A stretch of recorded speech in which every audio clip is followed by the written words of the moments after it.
Hello বন্ধুরা, আজকে আমি আপনাদের কাছে একটা জিনিস শেয়ার করছি। সেটা হচ্ছে আজকে আমি ছাদে উঠেছিলাম।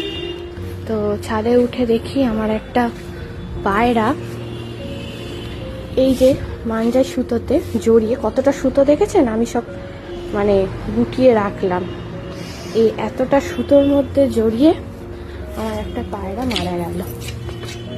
এই যে এর ডানার মধ্যে পুরোপুরি জড়িয়ে গেছিল, যার কারণে এ উঠতে পারছিল না।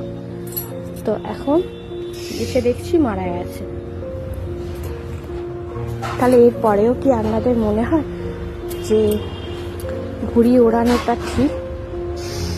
এরপরেও কি আপনাদের কি মনে হয় যে আপনাদের বাচ্চাদের ঘুড়ি কিনে দেওয়া এবং তাদের ওড়ানোর জন্য বলাটা কি ঠিক? এটা কমেন্ট করে আমাদের জানান যে এই জিনিসটা ঠিক কি না।